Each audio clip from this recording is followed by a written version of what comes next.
All right, we are live. We are live with episode 80 of the Gretsch Afternoon Drum Break. I'm your host, Neil LaFortune, Gretsch drum artist, Gretsch drum lover. I'm so excited to have gotten to 80 episodes. During the pandemic, certainly had a whole lot more time to, well, really, that's all I had was time to put these guests together to chat with drummers, Gretsch drummers, about their music, their journey, and their love of Gretsch drums. And I am coming to you from snowy Aurelia, Ontario, Canada, 90 minutes north of Toronto, and it's winter. Unfortunately, it's winter. It's not winter everywhere, but it looks like it is for an awful lot of places. So today's guest is Mr. Paul Eckberg, coming to us all the way from Nashville, Tennessee, which is pretty awesome. And I wanted to say that I first heard of Paul, actually, I first saw Paul's profile on the Gretsch website a few years ago when I signed on with Gretsch, and I was perusing the artists and thinking, seeing if I recognized a face, a name, a person. And what caught me about Paul's picture was his lovely Gretsch, beautiful Gretsch kits that he has, and his promo video with Danielle Bradbury, and it was really cool. So, and then a few months ago, I heard Paul on the Great Working Drummer podcast, being interviewed by our friend, Mr. Matthew Krause, and really enjoyed hearing about Paul's journey thus far. And it was really great to hear about his background, and we are going to get into that today. But while I was listening to the podcast in my car, I went, Paul Eckberg, Paul, I think that's the fellow from the Gretsch website. So I get home, I get on my iPad, I'm like, there he is. That's the guy. And then I wanted to tell him how much I enjoyed the chat. Oh, dude, and here we are a few months later. So ladies and gentlemen, please welcome Mr. Paul Eckberg. Dude, thank you. Thanks for the intro, man.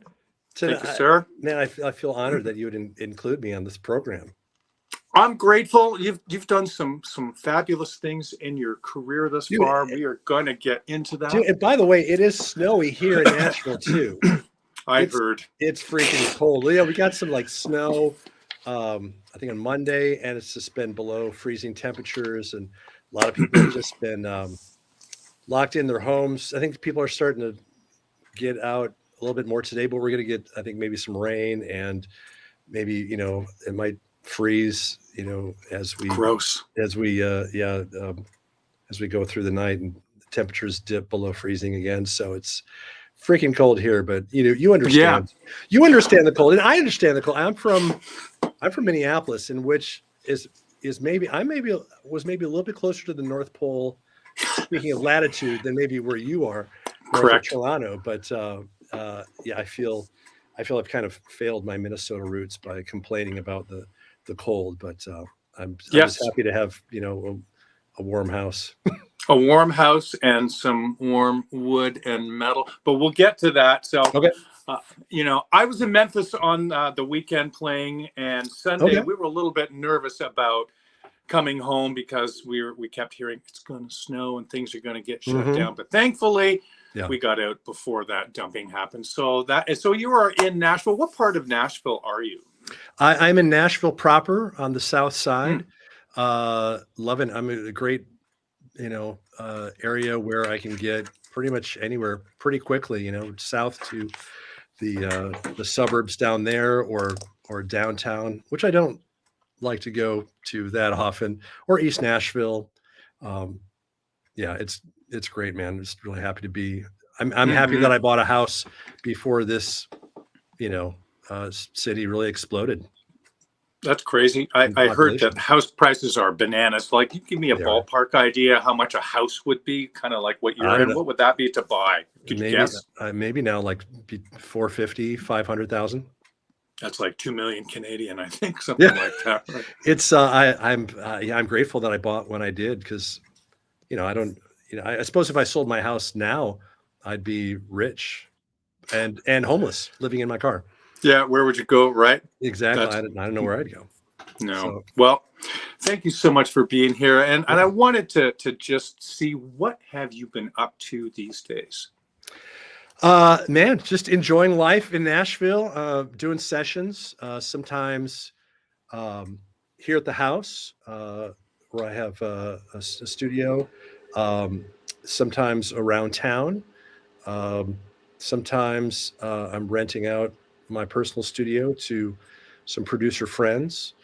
And so, like, sometimes I don't need to be, I'm not even drumming. I'm just, playing host. That's Um, cool. it is cool. So it's kind of, it's, nice to have some passive income. And yeah, I've been doing, there's a handful of, sometimes I'm doing email sessions Hmm. where people I haven't even met face to face, I get to work with them, sometimes several times over, which is great. And yeah, there are a handful of producers here in town who like using me.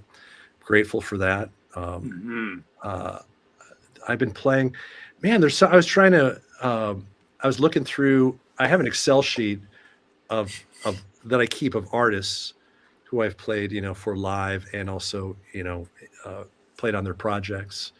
And I was perusing that, and man, I've played on a couple albums by a guy named Kenny Foster. You should check him out. Okay. Country folk stuff. Uh, I'm a fan. There's a guy named Graham Jones from Texas. Played Okay. on a couple of his projects. Did a Christmas record for him. That was an email session where it just got to be me sitting home alone, and I got to use a lot of perk elements along with the drum set, and which Hmm. is fun because, man, you get to, if there's not somebody kind of like waiting on you as you're working, you can like really get into the song and develop ideas. Whereas, if the clock is ticking, it's like, I got to leave soon with my hard drive. Sometimes you just don't get that chance to fully develop an idea. So I'm really proud of the work I did on his albums. And man, I did a few songs with a friend named Andre Espinoza. And also, I just, well, it's about a year ago now that we recorded it. I played drums on an episode of The Chosen, which is a TV series Yeah. based on the life of Jesus. And the guys who are the musical directors, they came over and they usually used, the more kind of like Middle Eastern instruments and Right. percussion and all that. But for the scene of feeding the 5,000, they decided to change directions a little bit, and they had me on drum set. It was kind of a more of a rock music angle. It was interesting. That's cool. So yeah, That's cool. really proud to appear on that. So That's amazing. We'd be definitely grateful for any links that you might have of sure. what you've done and something that you're proud of.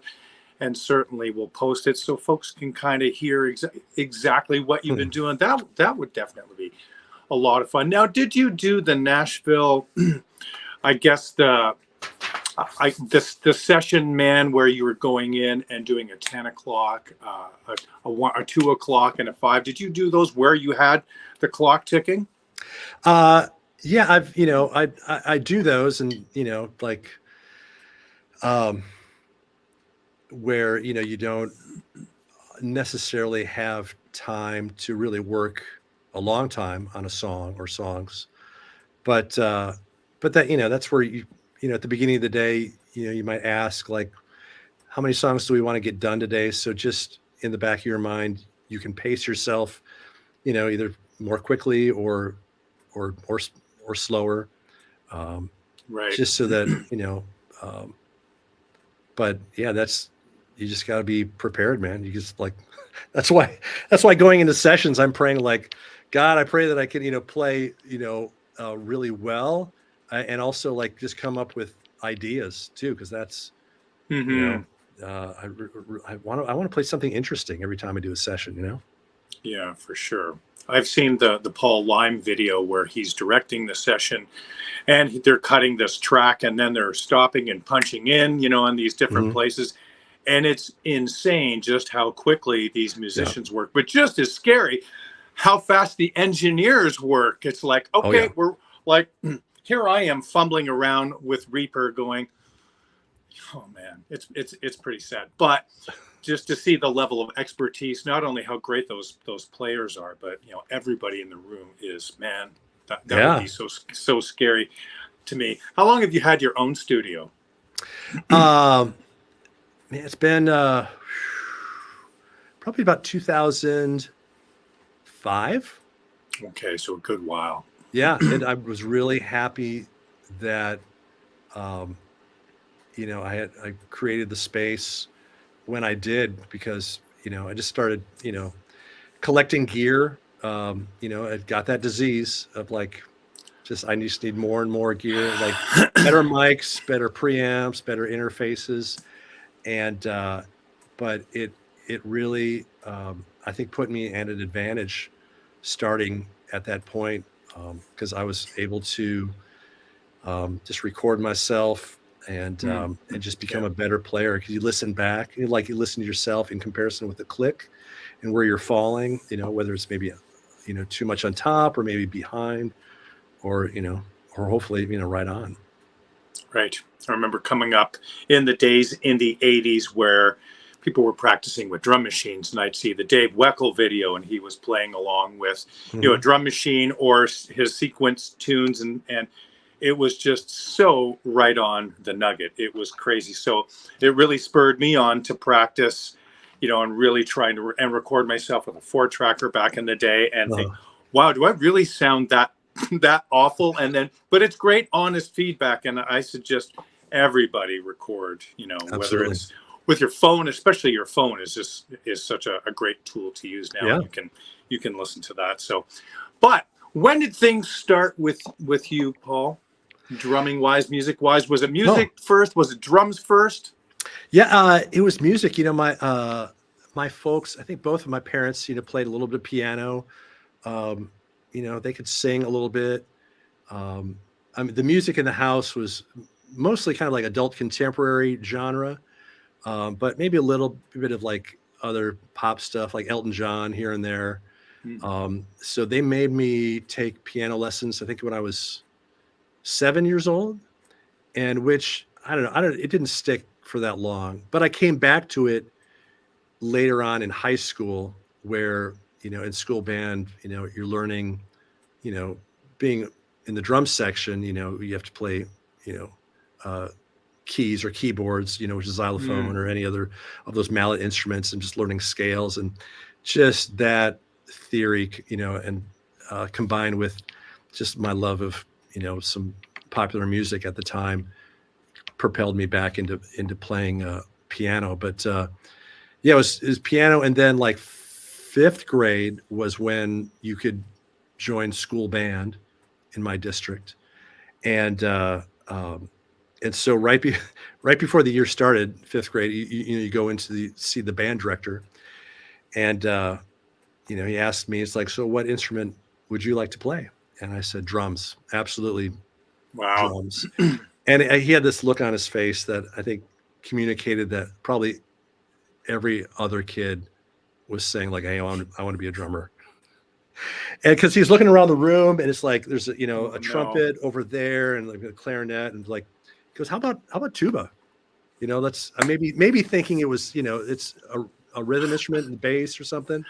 And he says, I don't have a tuba here for you to try, but he Thankfully. grabs this tuba um, mouthpiece and sprays some disinfectant on it and wipes it clean and hands it to me. And he goes, can you do this?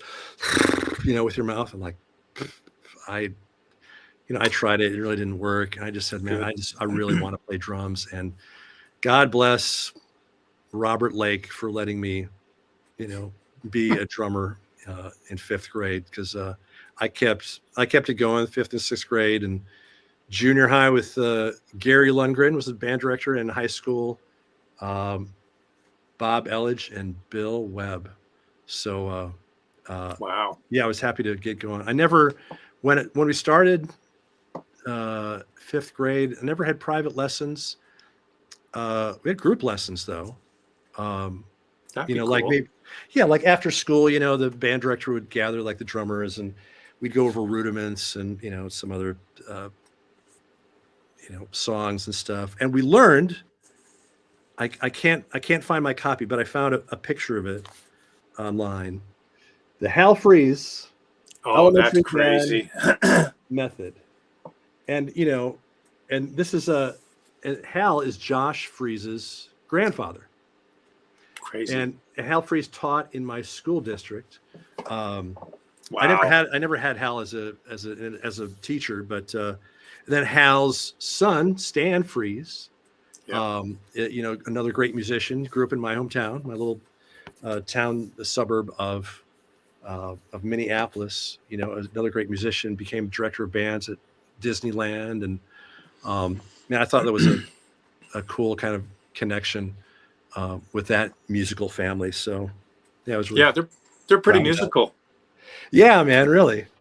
But They've they've they've done okay. Wow, that yeah. is incredible. Now, what kind of stuff were you playing in? I never did music in school. Mhm. Sad to say. What kind of things were you playing? So, were you reading snare? Were you reading drum set stuff? Well, how did that work? Yeah, it was yeah, loved yeah, a little bit of snare. I ended up really gravitating, like, in high school band. Yeah, there's something about, like, playing the bass drum that I Wow. loved. Maybe it was just the simplicity of it, but also just, watching, the band director and just staying with them, and not, maybe if the band is falling behind, like, I got my eyes on the band director, and, like, where the beat is coming. I enjoyed that. I really enjoyed playing timpani. Um, there was one song that I really loved was Claude Smith's variation on the Navy hymn "Eternal Father, Strong to Save." Um, yeah, it's a great one. And then um, in the middle of this song, uh, it quiets down, and the brass section, I think it's French horns, play the Navy hymn in there, and then it builds back up just to an amazing ending. But uh, Wow. the timpani part is pretty great on that. But I don't remember a lot of the music that we played, but certainly remembered. Um, yeah, certainly remember the bass drum and timpani. I mean, they just, like, fifth grade, they give you a snare drum to start with. I still have it. It's an aluminum Slingerland um, student snare drum, like 5x14. The edges, the shell is kind of like, has these grooves in it, um, and and they give you a rubber pad to put on the snare drum so that you don't, disturb your family as you're trying to learn the snare drum. But man, it was if that doesn't discourage you from playing snare, like, no, nothing will. Because you really want a drum set, like when you Of start course. off, you just really want to start banging. And even I remember, like, I had my snare drum set up next to my little desk, and my desk lamp had this metal shade on it. I found a picture, That's awesome. very kind Oh of retro, yeah. very Cool. retro, and every once in a while, it's my right stick would glide over there a little bit. I just felt like, man, I want to use this as a ride cymbal, but, like, man, if I put any force into this, like, I'm going to break the bulb, I'm going to dent the shade, and so I can't. But man, I was real. It wasn't, it wasn't until maybe like 3 years later that I got my first drum set. Holy cow. So you persevered I did. for a few years, and it seems like you actually liked some of that music, that you played, especially if you remember it Yeah. and remember how you felt as you were telling that story. I was watching your expression, and it's Hmm. like you were there for a second, and music has that power, of course, we all know, to Yeah. transport you back in time. And that's crazy, right? Man, what a great experience. And then, so when you got a drum set, what was that and what did you do? You must have lost your mind. Oh yeah. I got it for Christmas when I was 13. It Mm-hmm. was a mid 70s Slingerland kit, white marine pearl, Wow. 14 by 22 kick, and 12 14-inch toms, and a 16-inch floor tom. But those three toms were all single headed. Okay. It had like a reinforcing hoop kind of on the bottom, Sure. so Yep. it would stay in shape. But yeah, I was so excited. My brother, who knew a little bit more about drums than I did, it was interested in drums, but he didn't have the passion that I did. He helped me set it up, and I had one cymbal on a stand, and of course, had the kick pedal and a pair of cheap hi hats. The brand name was Krut, Krut. Yep. Turk backwards, I guess, right? Oh, I just learned something. I think it is. Okay. Yeah. Well, Is there that you go. backwards? It was just it just felt like they had some like sheet metal and they just stamped it, and Sure. because like I would play Krut. really hard and like end up denting the hi hat, and so I had to kind of bust out the dent. Right. But yeah, man, I just started listening. I put on the headphones and I was listening to mostly kind of what my older brother Dave listened to, which was some prog rock stuff, All right. like Genesis. Yep. And it's like it wasn't Phil, who's like the star of the show. I was the star of the show, playing drums. I look over to my right and there's, Chester Thompson, playing his drum set. And that's what was going on in my imagination. And funnily enough, years later, I'm at the counter at Fork's Drum Closet and I look over to my right and it's like, there's Chester Thompson. It's like, come on. It's like, well, there you are. I've been waiting for you for 30 years. It's a small world. It's like we're not really too far away from anybody on this planet, really. And the other band was that I listened to, very focused. It was really Genesis and Rush. Man, Neil's over there and over there. Yes. Oh, dude, what young drummer doesn't think that more drums isn't better? It was. Yeah, I thought, and it seemed like everything hit for me with Rush. Just the I don't know, the music was, hit me. And also, man, I saw all those drums and then I saw pictures of them in Le Studio, kind of north of Quebec, where they have in the tracking room, there's all these like this wall of windows just to the outside. Yep. And they have shots in the winter where it's like, this forest, this is full of snow. And just a couple years earlier, my family had bought a little cabin in northern Minnesota. And we would go up there in the winters and, we'd borrow the neighbors' snowmobiles and, enjoy the outdoors. And then in the summers, I saw some pictures of Le Studio where like they're there in the tracking room. You can see through, it's like all the forest and there's a lake out there. Mm-hmm. And you've seen that picture of Neil on that raft on the lake, of course. Yeah. And that was, we would go up to our cabin in the summer. We'd like go water skiing and just like, there were just so many connections in that. It's like, this is my band, man. It's like that drummer, like that's my guy. And it just seemed like everything hit. So my tastes were very kind of like an inch wide and a mile deep. It's like I learned the whole Genesis catalog and the whole Rush catalog. And, but I don't know. It was, I was mostly listening to headphones until, I don't know, maybe senior year, like, a couple of friends who were great musicians, a guitar player and a bass player. They came over to my house and we just jammed and they knew some Rush. And dude, the guitar player started playing, Spirit of the Radio. And I joined, me and the bass player joined in. And that blew my mind. It's like, okay, I'm no longer just listening to just music and playing along with something pre-recorded. It's like we're making this music. I'm playing the drum part. And there's something really like goosebumps like that for me. And it was like, at that point, it's like, man, I want to be a famous drummer in a famous band, that blew my mind. So my taste in music and drummers really didn't expand until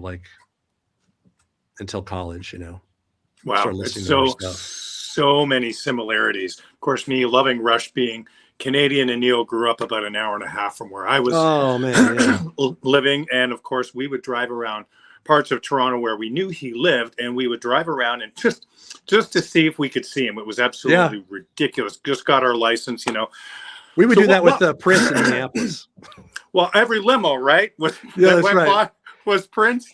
It's like, it's a, 5 out of 10 chance it might be it's probably Prince in a limo if you see it downtown Minneapolis. Okay. Possible, right? Right. Anything's possible, but yeah. That's great though, man. And what Rush albums were the first ones that you listened to? Dude, with Genesis, it was 3 Sides Live. With Rush, it was Exit Stage Left. Yeah, of course. And that, with YYZ and the big drum solo right in the middle of that. That was nuts. That was just bananas, right? Yeah. And I don't know if you know Tom Knight. Do you know him at all? No. He's a great drummer out of Atlanta. He was a drummer in TLC for a number of years. Oh, okay.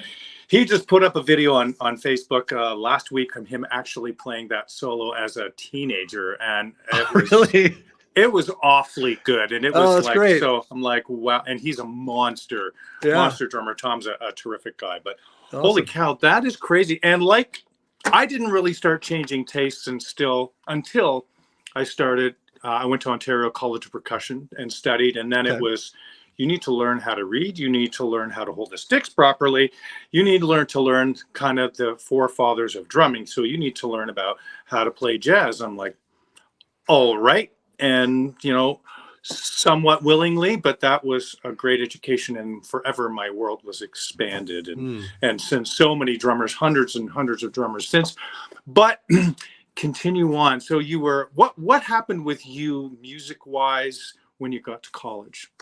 I think school band got a little bit too serious for me. And so instead I joined a college rock band.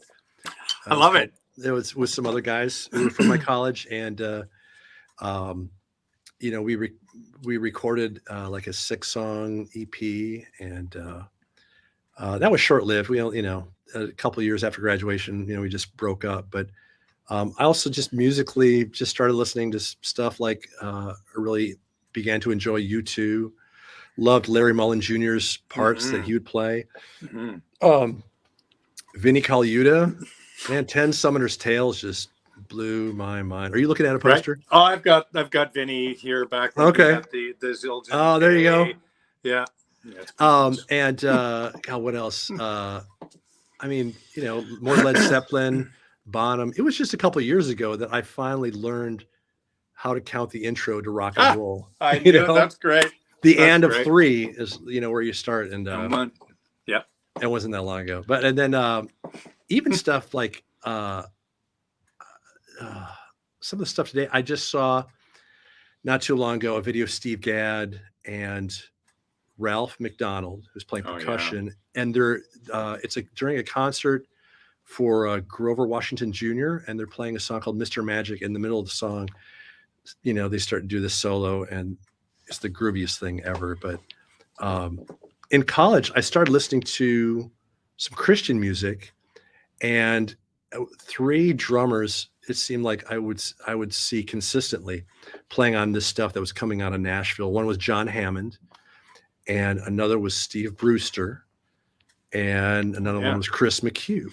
Yep. And one of my favorite Steve Brewster appearances is on this album by an artist named Sarah Groves. It's also from Minnesota. Her album, All Right Here. That's a favorite. It's a good one to check out. Okay. And then another favorite was Chris McHugh on an album called Owsley, Owsley. Yeah. Last name of Will Owsley. He just goes by his last name. Great power pop, man. Just blew my mind. That was in my car on repeat, for the longest time. We just listening to that over and over again. And Chris is such a powerhouse.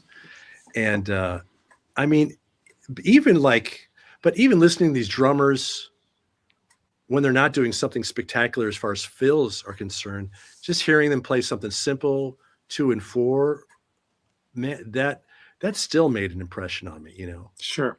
And man, at that point, my brain kind of shifted as to man, I don't want to be famous. I just want to be a hired gun, man. It's I just want to be drumming. It's crazy, right? Yeah. you mature a little bit, and you're thinking, man, this is kind of really more where it's at. And I Yeah. gravitated towards session guys as well, and absolutely adore Chris's playing and love what Yeah. he's putting up on Facebook and the socials these days, and just playing in his living room with the Craviatos. Yeah. Seen that. Oh, it's dumb. And the sound that he gets, I mean, Even there's on a no phone. on a phone and nothing, no front head on that bass drum. It's just not fair. This guy, he is, Oh, yeah. he's fabulous. But I have to tell you though, when I listened again to that Danielle Bradbury, your the track that you played, the live track of hers Yeah. on your good man, you are killing on that. Thanks. The pocket Thank you you. were, that's, and when I get that feeling from watching a drummer, hearing a drummer, I'm like that. Oh man. And I got that when I watched that video the first Thank you. time. And then just again today, I'm like, wow, it looks like you're counting things off or getting ready in a heck of a hurry with that. And then next thing you know, the tune was in, but you were on. Yeah, right? I was in charge of tracks. Man, it was killing. So Thank man, you, man. that's Thanks and for the that's compliment.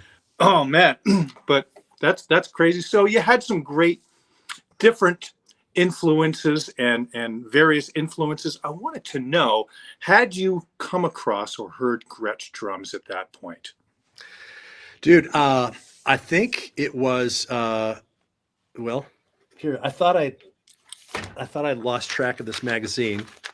Modern Drummer, very back. I think I have it there. Yeah. Remember that one? Oh, I do. Phil Collins. Oh yeah. That white drum kit. Dude, that's I know. That was great. I'm in a seeing mirror that here. seeing that back page every month in Modern Drummer. Which Gretsch person was it gonna be? So you saw Phil. That's crazy. That was I saw him playing saw Genesis the Mama Tour in St. Paul. My brother got us main floor tickets, just a few rows back, and he was playing that white Gretsch kit, and man, it was great. The fairy lights, those moving lights above the stage, and all that fog. I mean, that really made an impression on me. So that was, I think it was, and just seeing that ad and seeing like, oh, he plays Gretsch drums. That was kind of like how I was, introduced to Gretsch in the first place. When did you play some Gretsch for the first time? Man, it was at Forks Drum Closet here in Nashville. I remember just, just hearing them, and just something about like, man, that resonance and that warm tone. I was really sold. And so I remember it was late one day, maybe an hour before closing. I sat down with Gary Forkham in his office, and he worked out a deal for me to buy a USA Gretsch kit. And it was actually a USA Maple kit. The USA Maple, it had the satin and the square. Yeah, it had a square badge, silver square badge instead of the USA Custom like gold brassy square badge. And the difference also was, I think the USA Maples came with triple flange hoops instead of die cast. And what else? I think so he just swapped out the hoops, so I could have some die cast hoops on these things. And I think like maybe the lug screw casings are like machine tapped or something, and they're assembled overseas. But it's the same shell, same silver sealer inside. And so, yeah, I got a Gretsch kit, and I ended up adding to that Gretsch kit. It's all satin black. Got like some sizes that weren't available in that USA Maple series that's now discontinued, like a 13 tom and a 18-inch floor tom, and a shallower 14-inch kicks like 22 and 24. So that was I was really happy to. I mean, because I moved to town, with that Slingerland kit, and had Sam Bacco put bottom head hardware on it, and he trued up the edges and everything. But when it came time to like, I want to buy, it's time for me to buy a kit. It's like I wanted to get a Gretsch. It was like I just heard about the great quality of the kit, that great Gretsch sound, which I heard at Forks, and also, I mean, I know there are a lot of I mean, there are a lot of like drum companies that are kind of popping up and, making good sounding drums these days. But I really wanted to be connected with a company that's been around since like the late 1800s, Yeah, it's crazy, right? Yeah. Yeah, great legacy. 141 years this Yeah, year. right. Unbelievable, right? And the whole family connection and what Fred and Dinah have done to keep this going. It's wonderful. What drums? Let's talk about. I've been staring at the drums that are behind you. Oh yeah. Could we have a little tour? And what is your address? No. Sure. Yeah. Okay. Let's see. Behind me, I wonder if I could do this. Up here, we got a little Vinny snare. That small. I have it written down. Yes. I think it's 4x12 USA Custom. Oh, yeah. This one's pretty new. It's 6.5 by 13. It's 3-ply maple. Got a USA Custom. 4x14. A little piccolo action happening. Got a wood hoop. Got just a steel, basic metal drum, 6.5 by 14, which it sounds like Zeppelin, man. That's great. And it's so inexpensive. And it's like sometimes you spend a lot of money on a drum, and then you come back to something like this, and it's like I only spent just a little bit of money on it, and it is a winner. So got a stave drum there. I got a black nickel over brass, 6x14. You got a 5x14. These are all Gretsch, by the way, all Gretsch. Yeah. An aluminum 5x14, rosewood, and a 6.5 by 14 chrome over brass, a 6.5 by 14 bell brass.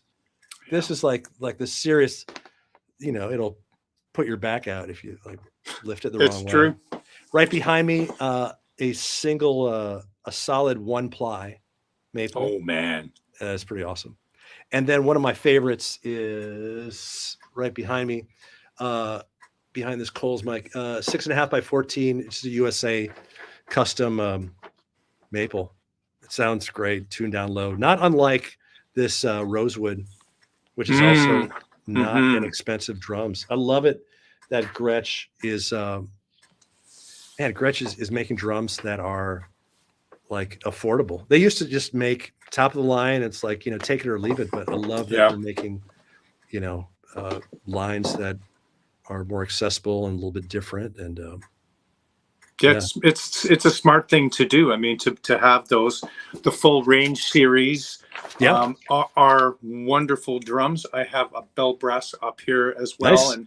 And I actually have the Schulman, Mark Schulman 6x13 drum, which is really cool. And then the looks like the Babinga with the maple inlay, and that is a 6.5. That is a really killing drum. And I bought that secondhand from someone for, I think it was $250 Canadian, which is like 90 American, I think. But you're right though, and I'm so grateful that there is such a variety of Gretsch snare drums, because they were not known for their snare drums. They were known for their toms and their bass drums. But man, I have 10 Gretsch snare drums, and they're all killing. They really are. They really are. What about drum kits? What's your go-to if you were to, or what do you have under microphones now at the studio? Right now, I'll show you. I mean, I'm sitting behind him, so I'll just, instead of moving the laptop and everything, I'll just show you a picture. You're prepared. This is great. Over-prepared, right? Be prepared. So that's the kit that I have set up right now. Baby. This Gretsch broadcaster. I usually have one up and one down, one rack, one floor. I do have a 12 and 13 rack tom and a 16 floor, and it's a 14 by 22. So that's actually that was the what's the finish? Sky blue pearl. That's what I thought. Yep. This was actually the day of the maiden voyage. You can kind of see that there's a little video. Oh yeah. There of cool. We were tracking that chosen sound bite.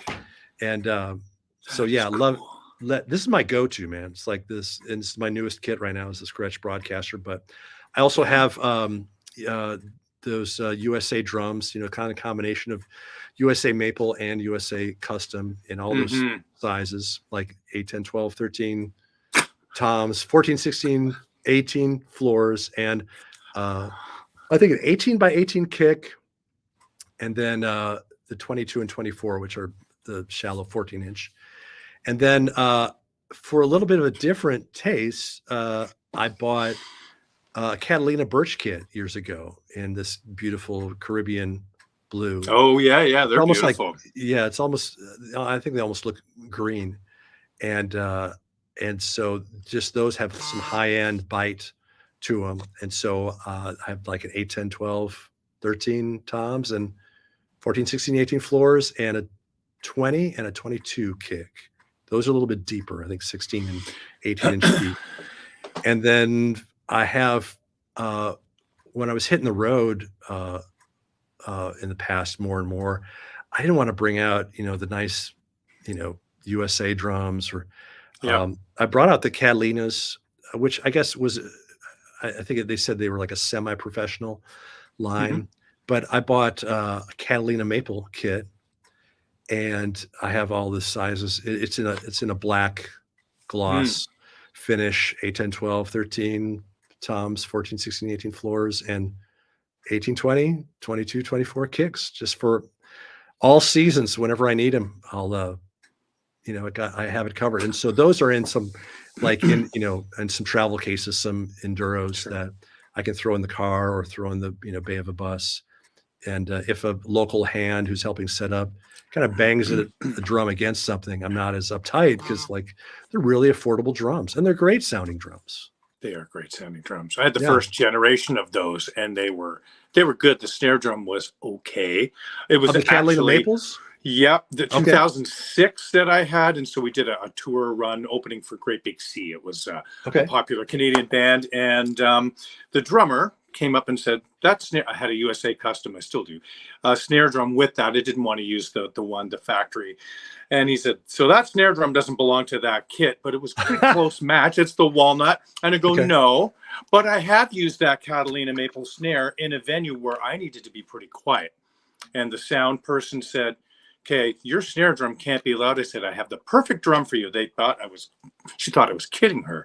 And I said, "And I have some maple sticks." And she goes, "Thank you so much for actually caring about, Yeah. taking me seriously and working with me." And like, but honestly, it was a less intrusive drum, and the maple sticks made things quieter. And of course, I played softer, but Great. the toms and the bass drums on the Catalina maple, what a winner, right? And Chris McFarland was the drummer, and he played my kit and said, "These sound good," right? And he said, "How much were they?" And I think they were like 950 or 900,000 bucks, something like that, Mhm. for everything, if that.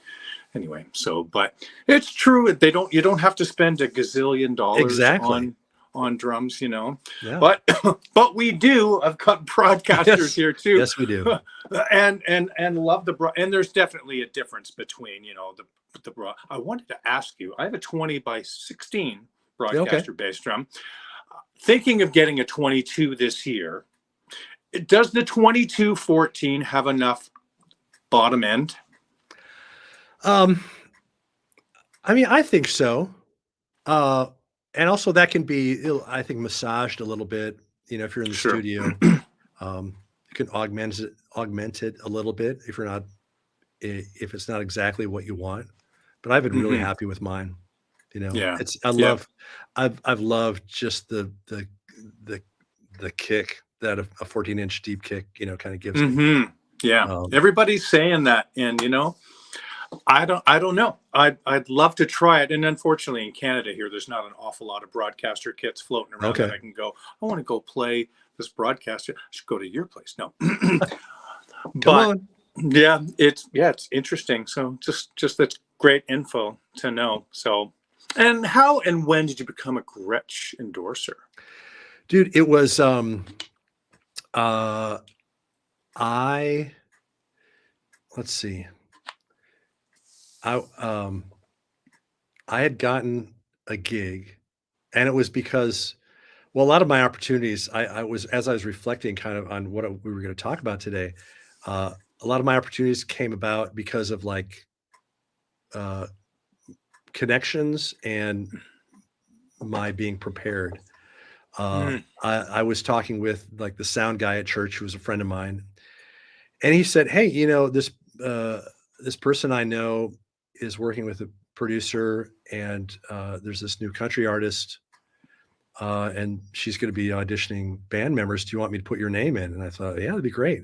And so I got uh, a it's for a singer named Whitney Duncan, and they sent me 5 songs to learn. And so I had a slow week where I wasn't doing much, and so I just spent hours and hours listening to these 5 tunes. I think they were rough mixes, but man, uh, I was at an advantage because Chris McHugh was playing drums on the stuff, and I knew some of the fills just instinctually, mostly from listening, that Owsley record, and Yeah. just the power.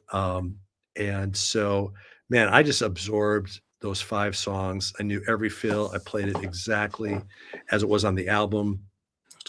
And I, just because of that being prepared, like I crushed the audition and I got the gig. And it was Wow. great. That was my first country gig. And and she was new artist on Warner, and uh, they uh, they were doing like a couple videos. It was produced by a couple well-known producers, Mark Bright, who's done a lot of the Carrie Underwood albums, John Shanks, who's worked with Melissa Etheridge and Sheryl Crow and Miley Cyrus. And so this was like, they're going to do a big push. And so I contacted the folks at Gretsch and I said, man, I really want to, I'm going to be in a video and all this stuff, and I'm going to be out on the road. It's like, I'd really love to be one of your representatives, because I love this brand so much. And similar, with Paiste cymbals and with Regal tip drumsticks, Uh, like, man, it's like, I love your stuff. Like I want, I'd love to be on the team. And so they said yes and invited me along. So that's amazing. yeah, really happy that worked out.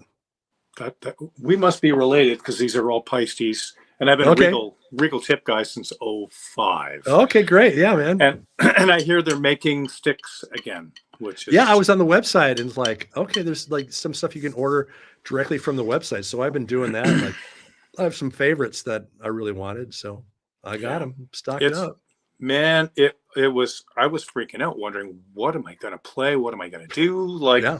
And there was, thankfully I have some older drum students, and they say, I found some Regal tip sticks in a drum shop and I bought them all for you. And I'm like, all right. So, All right. and they last a long time too They for do. me. So, but that's crazy, man. Do we have the same birthday? I wonder. February? Yeah. Really? 26. 19. Oh boy. Okay. Year.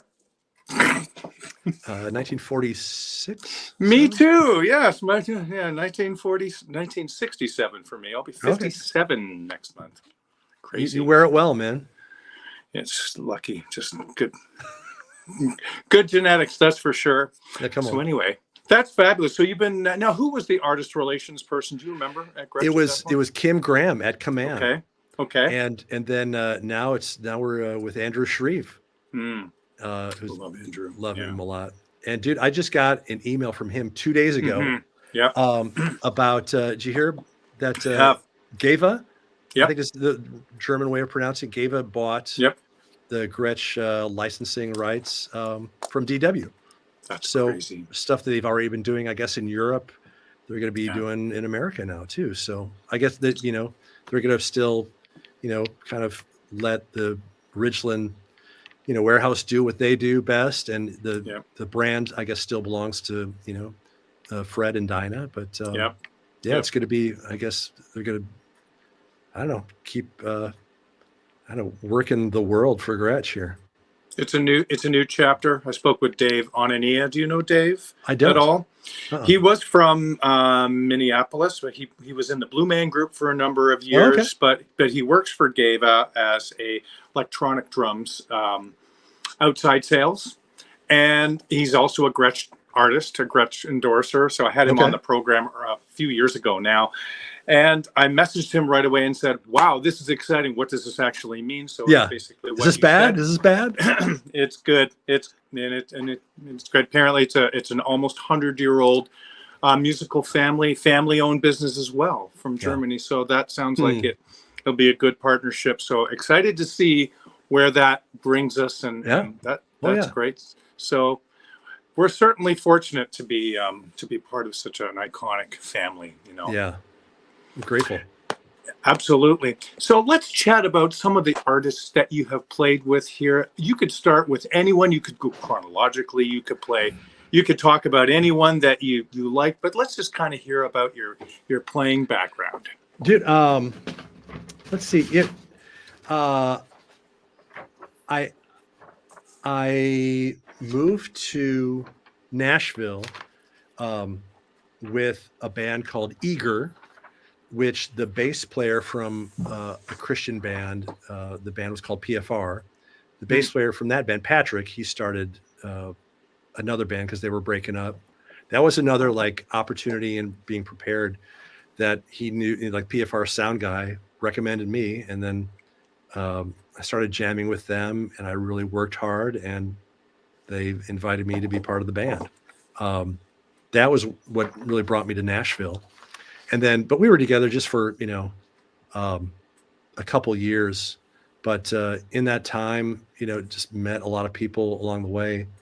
Um, I'm, I'm diverging from the question a little bit, but Jimmy Lee Sloas, who's an amazing bass player here in town, he had produced the PFR albums, and so Patrick asked him to produce our band, and so he did, and I got to know Chris McHugh through that because there was a PFR farewell tour that I got to tag along on, where Jimmy Lee's band Dogs of Peace, um, uh, the band that he had with Gordon Kennedy, it was a 3-piece, and they brought Chris along to play drums. And so for 2 weeks, I got to just watch Chris play drums live, and that changed my life, man. That really, just hearing him is one thing, but then just like seeing him work, like really changed the way I played. Really thankful for him. And then he's helped me in the studio. Paid him to help me tune my drums, and Wow. it was really, he's been very kind to me. And it was, I played for, so that was a momentous moment, was seeing Chris play.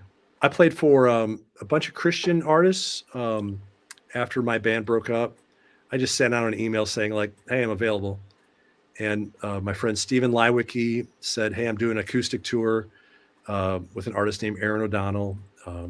And, I took like a djembe and a shaker and, tambourines and stuff. And we, toured, a couple of her albums, playing kind of smaller venues.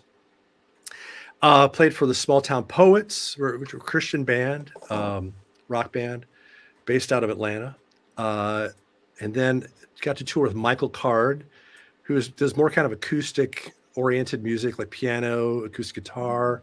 That's really where I got to be a much better kind of percussionist and being able to kind of put together like a perk kit and make it sound full, because it was like sometimes it was just like him and me. And so, I stole a lot of ideas from his previous percussionist, Ken Lewis, who's an amazing player. Just saw him the other week. Another moment that was key was Chris McHugh seeing me playing drums, not because it inspired him, but him seeing me play, he recommended me for a gig, for the Owsley gig, because when Owsley did his second record, The Hard Way,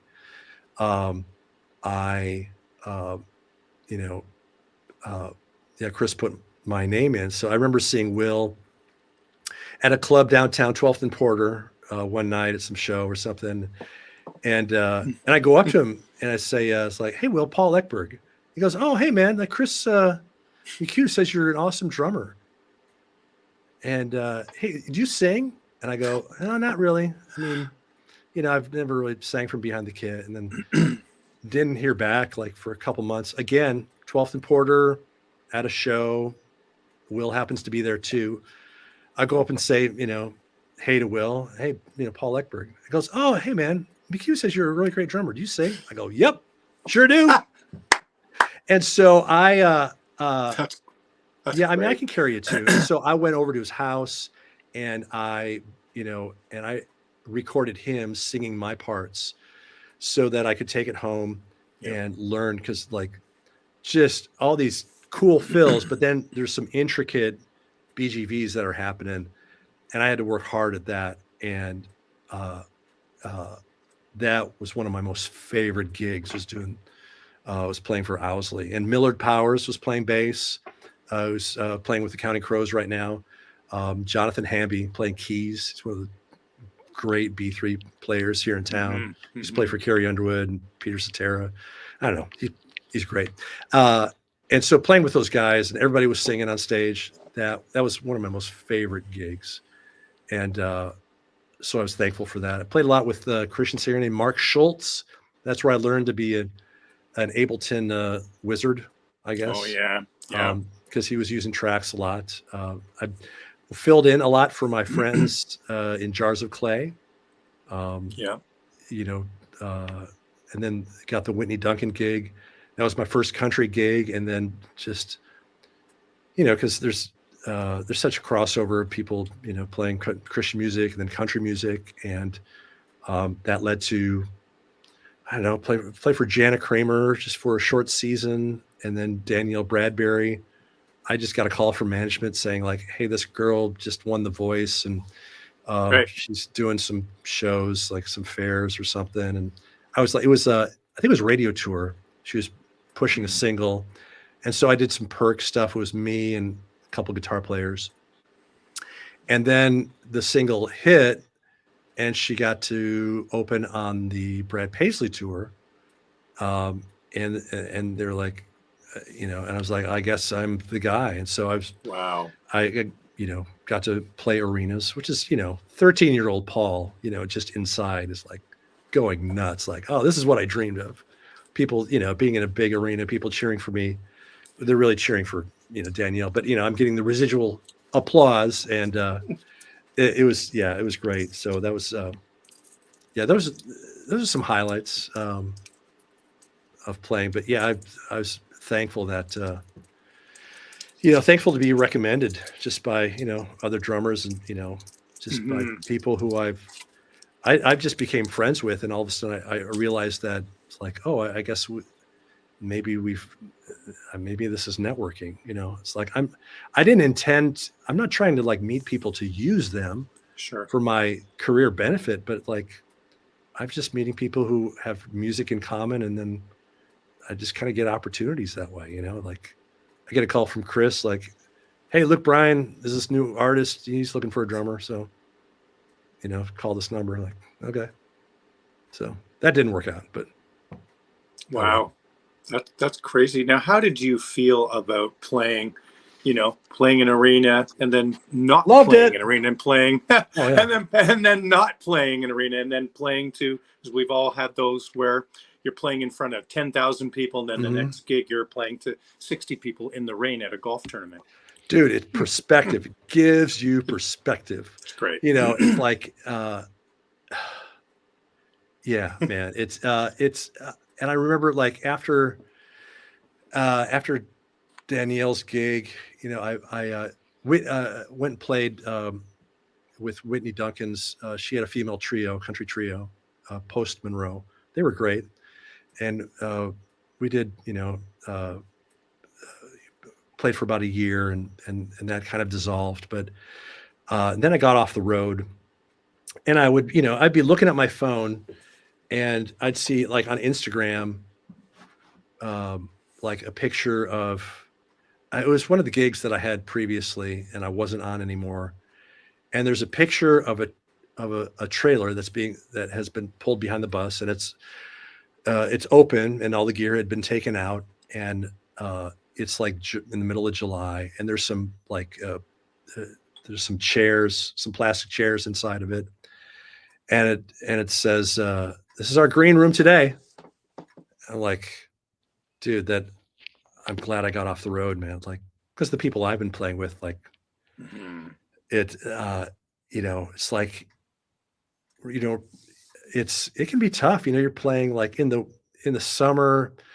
It can be a bummer sometimes because like the wind is whipping up all this dust. You're at a fairground, Yeah. and you're sweating. It's hot. You're trying to set up your gear, and then you look off into the distance and you see this storm front moving in. There's going to be rain, and so you're trying to cover stuff. And I'm running tracks with my laptop, and I don't want that can't let that get wet. If we have tracks going on, and like, I mean, if somebody named Garth calls me, like, I'll do some road work. I'll pick up, but yeah, most of the people I was playing for live was kind of just that midsection, and I loved working with the people, but it can be hard sometimes. It looks glamorous, of course. Social media portrays it to be glamorous and all this, but it's got its warts too. But I still love doing it, and we all still love doing it. Yeah. But at the heart of it, it really is playing the drums and playing music. And if you're not digging that part, then you got to do something else, man. Right. Like I was saying to my wife, I play in an Abbott tribute, so we play all over different parts of the world and whatnot. And so we played the Philippines in September to a bunch of people, TV things, etc. And it was really fun. And then I come home and my wife's like, "Can you take the garbage and the recycling and I'm like, yes. And I go, "Yep." So then I'm walking to the curb and I'm going, "I'm home. This is good." It's more like real life, and I wouldn't trade it for the world. I love my. I remember life. playing.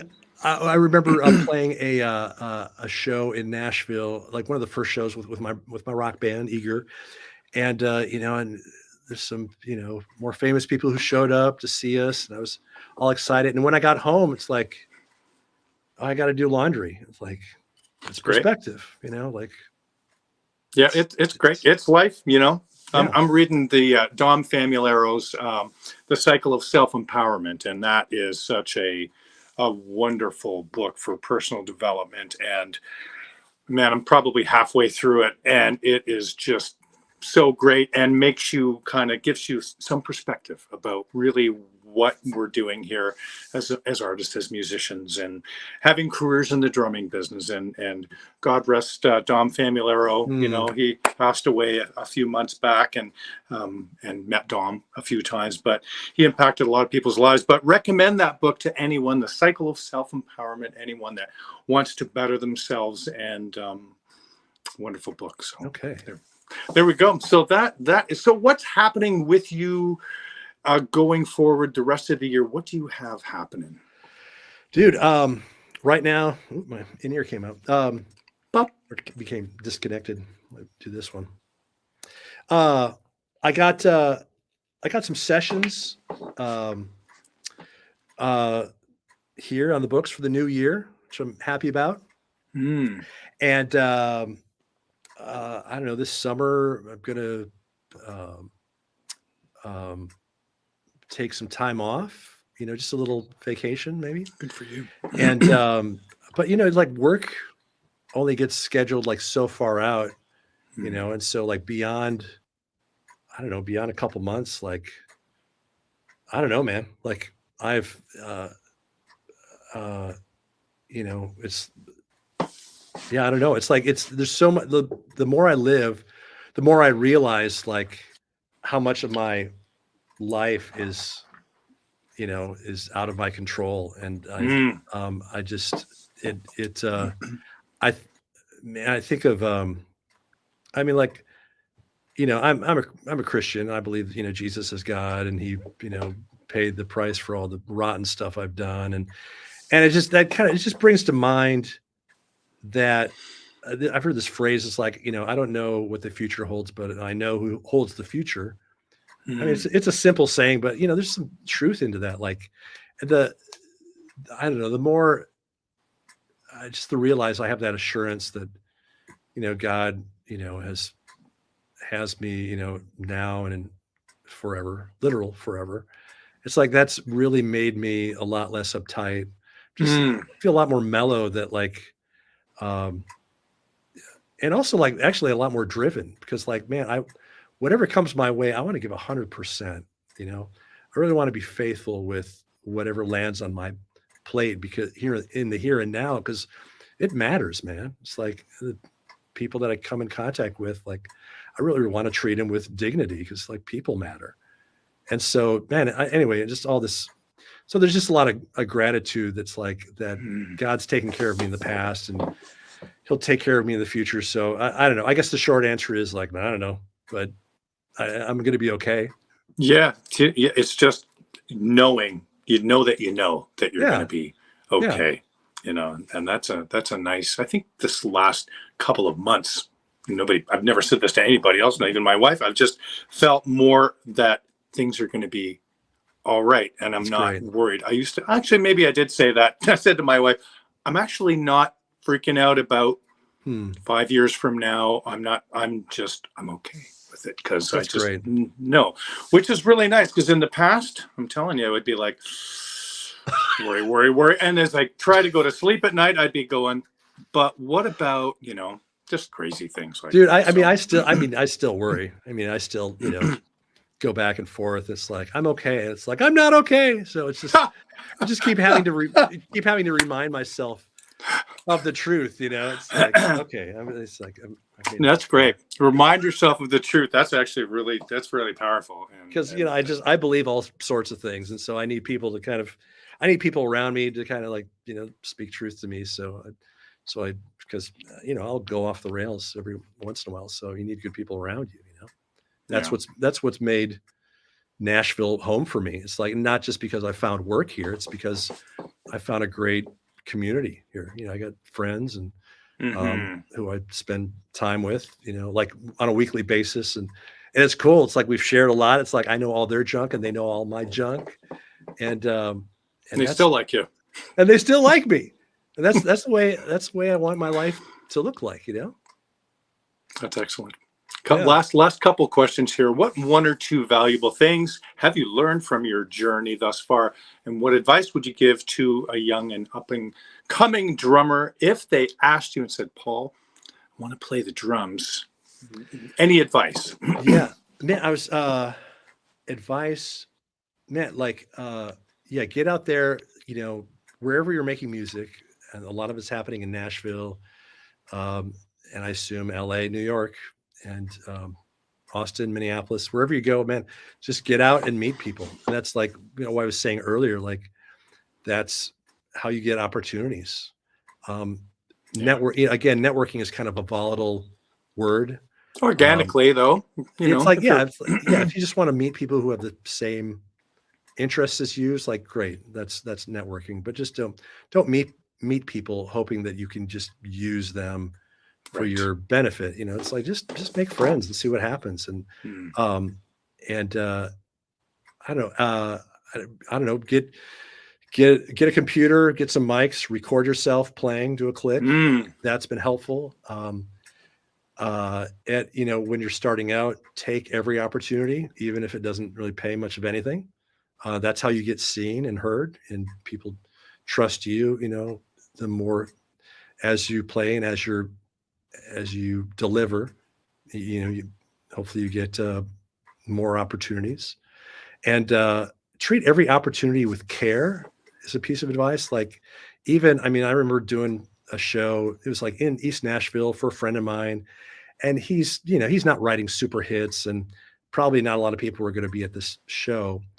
But I gave it everything. Like I listened to, the demos. I made notes. I ran through the stuff. I show up to the gig prepared. Just again, because like every time I play, it's like I want to treat this artist. I don't know, like they're a huge deal. It's like I want to be. Yeah, I don't know. I just want to It's great. treat them with respect. So that's advice as far as like, and if kind of if it's meant to be, it'll work out. And if it's not meant to be, then there's really nothing you can do to make that happen. But Mm-hmm. one of the most valuable things I've learned in my career is that I am not my gift. I saw a Bill Withers documentary. Bill Withers, singer songwriter, Sure do. Use Me, Lean on Me. Yeah. In the documentary, here's a quote from him. I've had people ask me that question a lot. How could you just stop? Well, to me, it wasn't stopping anything. It was doing something else. I mean, I like music, but I'm not going to place my whole worth on it. Wow. You know how unhappy you would be if you thought that the way you are is not okay? I started out my life like that. I don't want to end it up like that. It's like, man, you are not your gift. It's like, man, sadly, it's really easy to put our identity in our work. And man, if you accept that mindset, and no one is calling you and appreciating you for your gift, it's like you start to think like, man, what good am I? And that can lead to, dark places, that despair. It's like, man, you just got to stake your worth on something that's not going to fail or fade away. So you are not your gift. Wow. I heard you talking to Matt about this, and he cited Billy Joel's bass player. Yeah. And then there was another mutual friend, I believe, that had taken their life. That friend of yours who Owsley. was, Yeah. holy cow, just unbelievable. It's and sad. I've been so guilty of not having as much other interests in things like I used to. And I'm like, I'm not going to do that anymore. So, and Neil from Rush, Neil Peart, man, he was okay. He had so many other things that he was interested in and would go see the world. And that was wonderful. And when it was time for him to say, stop, he wanted to enjoy his life. But that's such great, powerful messages and advice, Paul. Thanks so much. Man. Yeah, you're welcome.